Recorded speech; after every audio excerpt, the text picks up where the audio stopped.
Hello guys, it's Luna here with another Skyrim mod video where we are going over some of the latest new mods for Xbox One and PlayStation 4 from the last 24 hours.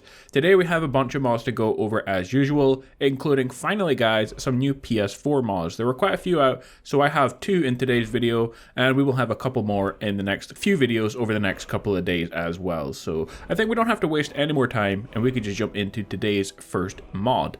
Our first mod today is called Companions vs Vampires.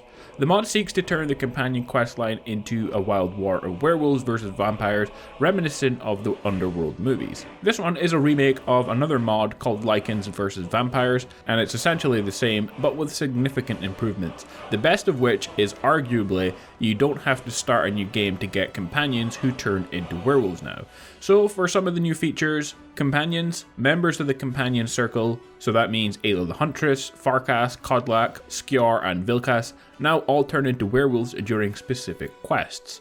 You also get another werewolf follower who is Uthgerd the Unbroken. She gets kicked out for unintentionally killing one of the members of the companions. She also can become a werewolf. Vampire foes, encounters with the arch enemy of the companions, the Silverhand, are now a heroic struggle of werewolf against vampire. Silverhands are turned into vampires with the Absorb Health spell. You get new enchantments to old quests. Vampires are friends of Draugr, and during one of the quests, the two join forces to fight you. It makes the quest more challenging, but not too difficult, plus it's great fun to take on a group of vampires and Draugr at the same time. The Wuthrad Battle Axe is even better now. Instead of only doing 20% extra damage to elves, it now does 20% extra damage to all vampires. You get unique enchanted armor. 2 of the companions have enchanted armor, which you can loot from their bodies during specific quests after they die. They are the Boots of Beast Strength, increase your carry weight and strength, and the Gauntlets of Beast Strength, increase damage to both one-handed and two-handed attacks. Ability to temper silver weapons now in game, and you also get a playable giant club. So a very cool mod to start off today, a huge improvement to the companions, adding in way more depth to the overall questline, and it's definitely one worth checking out. Our next mod is a simple mod but useful called Modified Inns. The mod changes every inn in Skyrim so that each inn now has an oven and cooking pot. It's a small change, but it's something an inn should definitely 100% have. And now, with this mod, the following inns are altered to add this into them. The Bannered Mare and the Drunken Huntsman in Whiterun, the Silverblood Inn, the Winkin Skeever in Solitude, the Bee and Barb in Riften, Candlehearth Hall, New Niece's Corner Club, and the Retching Netch, which is of course in Solstheim.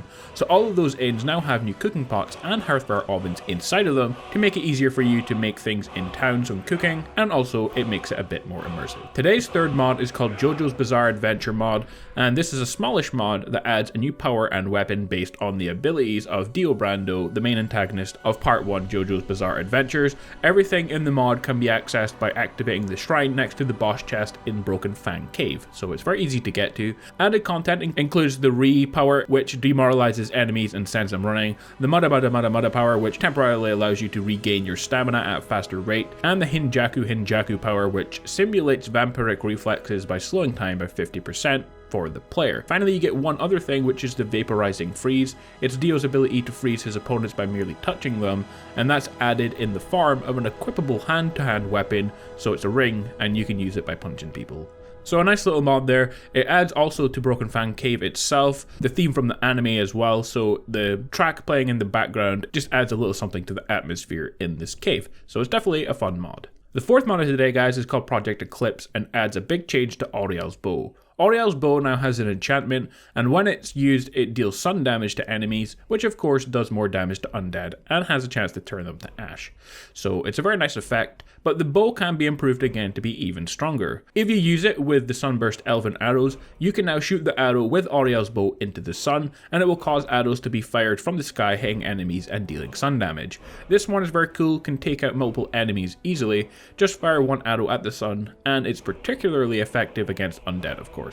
Finally guys, you also get the same effect if you shoot the arrow now using Auriel's Bow and the arrows at any dragon, which will cause the sun to fire arrows at the dragon dealing damage. So it's a very different mod. I think the author could have a bunch of similar style mods with different effects, which will be really awesome, and the main reason I really like this one as it's not really like any other mod I've seen in the game. Well, that just leaves us with our final mod of today, and it's called the Lawful Z Insectopia. This mod increases your immersiveness by increasing the amount of insects, birds, fish, and insect populations populations in their natural habitats. The mod greatly increases the respawn rate as well for selected insects that are particularly used for alchemy, so that includes things such as bees, dragonflies, butterflies, and torch bugs. Now in vanilla, the usual rate is around 3 inches around the character for insect spawns, while this mod increases it to 30, and this allows for loads more insects to spawn around you, and insects will be much more livelier and fly around. Additionally, pondfish and salmon are randomly generated to vary in size as well. So you get a bunch of different things. It doesn't matter where you are, if you stay still long enough, a load of insects will spawn. Some places spawn insects more than others. Of course, if you're in the wilderness, expect to see a lot more of them. But basically anywhere in the game where you see insects before, you will now have loads more, and it's definitely a really cool mod and adds a lot to the immersion of Skyrim.